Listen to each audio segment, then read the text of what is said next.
So nutrition security looks at not only affordability of healthy foods, but also accessibility to really get people that are most in need the access to food that they need to promote a healthy lifestyle. When you're out shopping, it's easy to see how food prices are way up. It's easy to blame inflation, but it's only one of the many factors that contribute to food insecurity. I'm Melissa Harris, and today we're going to break down some of those factors. So on this episode of Empathy Effect, the Forest Marsh Media podcast that explores the human side of government, let's dive into food insecurity. Food and nutrition insecurity is detrimental to a person's health and can have devastating community impacts. Socioeconomic factors like household income, employment status, and geographic factors like where a person lives also play a role. Food insecurity is a big enough issue that the White House convened a conference on hunger, nutrition, and health in September 2022 and released a national strategy with the goal to end hunger and increase healthy eating and physical activity by 2030. There's a lot to unpack around the issue of food insecurity, so we're going to have a two-part discussion. First, the science, then the policy. In this episode, we'll talk about some of the medical impacts and health inequities that stem from nutrition insecurity. And in our next episode, we'll talk about the policy side at the public health level, diving into how federal agencies are providing services to combat nutrition insecurity and increasing awareness around diet. To tee up our conversation on the science side of things today is Dr. Alison Brown, Program Director of the Cardiovascular Sciences Program at the National Heart, Blood, and Lung Institute at the National Institutes of Health. All right, Dr. Brown, thank you so much for joining us. This is a wonderful opportunity to chat with you and learn about some of your work at the National Heart, Blood, and Lung Institute. But before we get into the weeds around what you and other researchers in the diet and health equity space do, can we start by talking about the correlation between food insecurity, inequities, and diet-related diseases?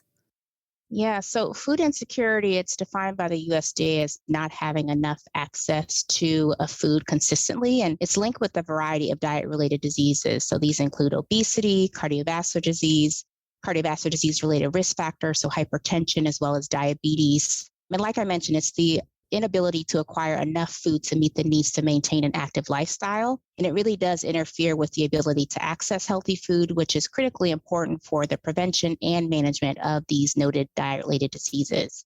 And research consistently shows an association between food insecurity as well as lower overall diet quality, overall outcome, and signal of overall economic instability, which also comes with its host of other barriers to maintaining a healthy lifestyle. So where are diseases that stem from poor diet most prevalent in America, and what kinds of populations are affected?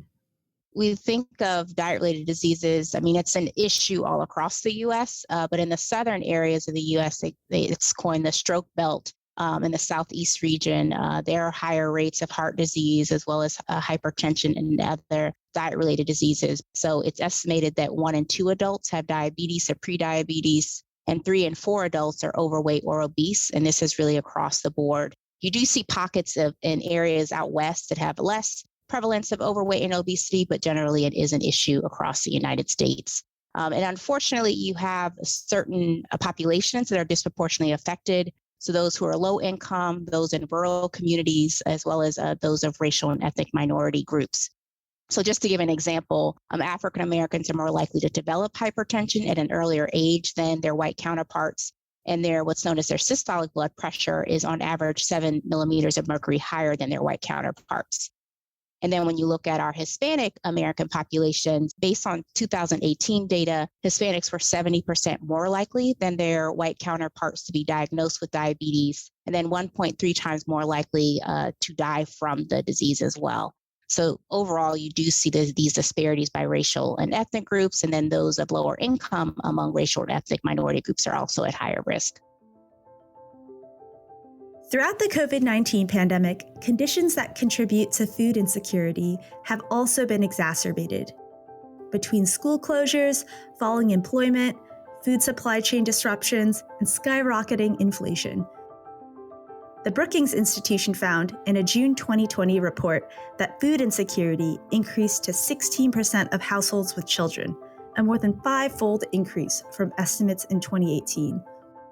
These recent trends just go to show again how food insecurity stems from so many factors, socioeconomically, environmentally, and so much more.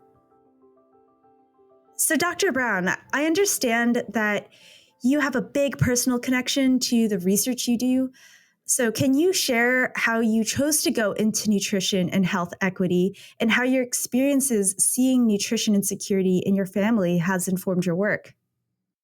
Yeah, that's a great question, Melissa. So my interest in nutrition and nutrition equity really stems from a lot of my family members struggling with diet-related diseases, so obesity, heart disease, stroke. I had a close uncle of mine that passed away tragically at the early age of 47. And just seeing the ripple effects of that on not only his family, but those around him certainly broadened my interest in nutrition equity, but also social determinants of health as well. I'm so sorry to hear about your uncle. It must have had an impact on your focus in your career. So how did you end up working in the fields you're in? Yeah, like I said, it's those personal experiences. I was initially, though, interested in medicine when I was an undergrad at Spelman College. But after college, I did an internship in the Gambia in West Africa through the Minority Health International Research Training Program. And in the Gambia, really experiencing malnutrition on one end, and severe undernutrition in the developing world. And then seeing on the other end of the spectrum, issues of overnutrition here in the United States really shifted my interests from medicine to nutrition, and being a Black woman in America and just seeing the disparities in access and differences in lifestyles really shaped my interest and passion in the health disparities field. I'm sure witnessing these strategies has shaped your studies from your time interning through all the positions you've held until now at NIH. As you've researched in the space and engaged with impacted individuals and communities over time, can you share how you've seen food insecurity impact different people? Prior to being at NHLBI and NIH, I worked at several community-based organizations in Boston and DC, and often worked in communities of color in those respective areas. So what I often saw was issue not only with economic access and not having enough economic resources to get adequate foods, but also access to healthy foods at the neighborhood and community level. So seeing kind of disparities in and inequities in what foods were available in what communities. So the USDA has termed this as food deserts, but there's also an issue around food swamps, if you will, where you have certain communities that have an overabundance of unhealthy and more affordable foods at the community and neighborhood level. So in urban environments, you see more corner stores. So that really is a big driver into what people eat and why they eat. And it's not just economics and food availability, it's also what's happening in your community, societal factors, what's marketed to you, elements that we call social determinants of diet. Several factors play a role into the dietary choices that people make. So it's economics, but it's also availability in your community, but also time availability. So all of those factors really do play a role. And I like to consider it kind of the social determinants of diet.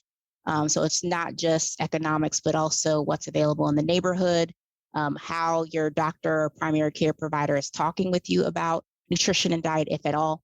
And then your community and social environment stressors and how that plays a role into why you choose the foods that you eat. Also an advertisement and disproportionate advertisement of unhealthy foods to minority and minoritized communities also play a role. So there's kind of this perfect storm, if you will, unfortunately, for those who experience nutrition and diet-related health disparities, because you have all these different factors that play a role and really contribute to poor diet in these communities. This perfect storm continues to impact certain groups of people in their own unique ways, too. Children, for instance, are some of the most vulnerable. The way you framed it really does show how it's truly a perfect storm or a web of conditions that play into food and nutrition insecurity. I do know that some people are more vulnerable, though, like children, for instance. Can you break down some of the health impacts that these conditions have for children and what diseases long-term that they may be most prone to? Yeah, so great question. And just want to start off, I didn't share the statistic earlier around food insecurity among households with children. But in 2021, 12.5% of households with children experienced food insecurity. And about half of those food insecure households with children, only the adults experience food insecurity. So you often find adults in a household trying to shield food insecurity issues from their children, but that's not always the case. And again, although they might shield their children from food insecurity issues, the nutrition quality of foods could also be compromised within the household. So food insecurity and poor diet quality overall can harm our children by dooming future generations to suffering issues with disability or lost human potential because of being diagnosed with diet-related diseases earlier in the life course. So just to give you a statistic, among 2 to 5-year-olds, 1 in 10 children are already obese. And then once they become teenagers, 1 in 5 are obese. And then in terms of prediabetes, 1 in 5 teenagers are considered to have prediabetes. So these are really shocking statistics. So if you have a teenager who has prediabetes and it develops into diabetes, that can contribute to loss of productivity in the workplace, other comorbid issues that are related to diet down the line. So it really does have a poor prognosis in terms of into the life course and adulthood.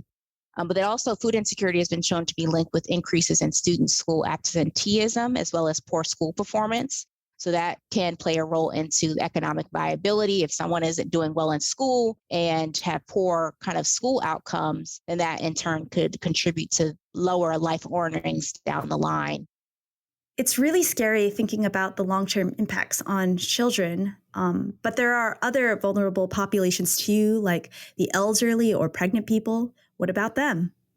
In terms of the elderly population, food insecurity, as well as lack of access to food, could influence medication adherence because some medications require food to be taken. And then it could also lead to poor disease management and other health outcomes. And then for pregnancy, more research is really needed to explore the exact impact of food insecurity on pregnancy outcomes. So when a woman or a pregnant person experiences food insecurity during their pregnancy, could potentially have differential impacts on the outcomes in pregnancy.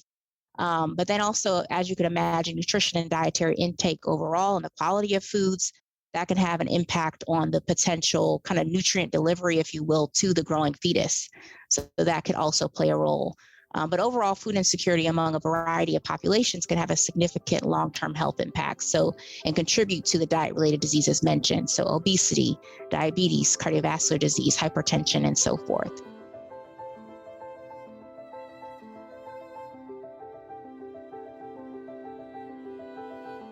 So we've spent a good amount of time here unpacking research and findings around food insecurity in America.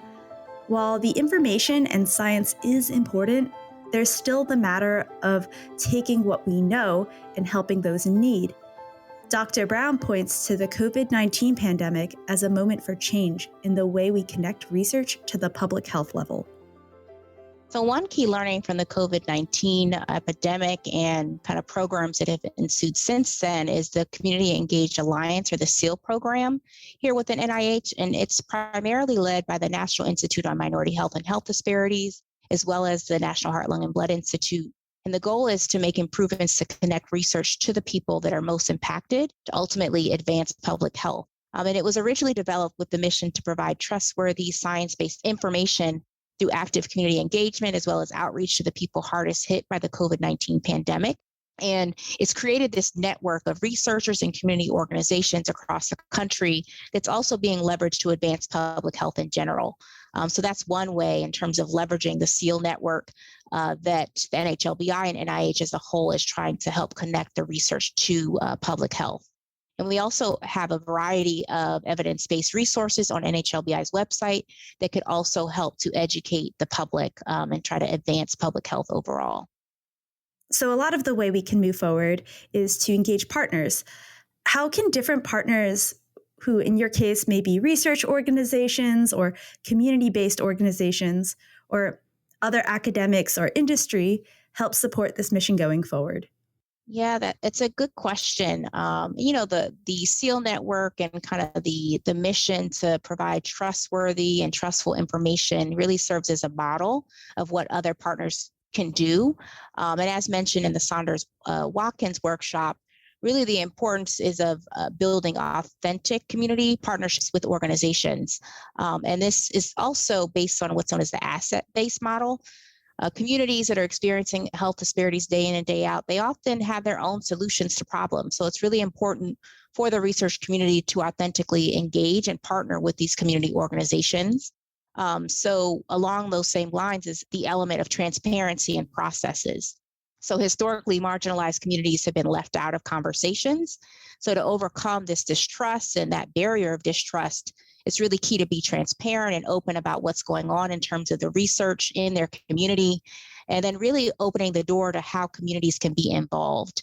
Again, this takes authenticity in these relationships to really foster these relationships over time, to have community organizations integrated into the research process.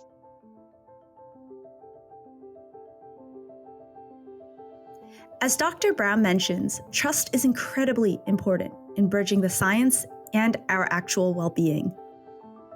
For certain segments of the U.S. population, like racial and ethnic minorities, hesitancy and lack of trust in the government has historical roots. For example, the mistrust created by the Tuskegee syphilis study that ran from 1932 to 1972. Even today, there are issues with discriminatory practices in our healthcare system through practitioner and patient interactions.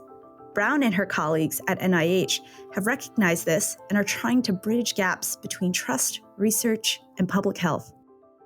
And we certainly recognize that at NHLBI and have these ongoing active conversations about the issue with a variety of stakeholders. So in December of last year, NHLBI held our annual Watkins-Saunders workshop, and the focus of it is building trust in community-engaged research.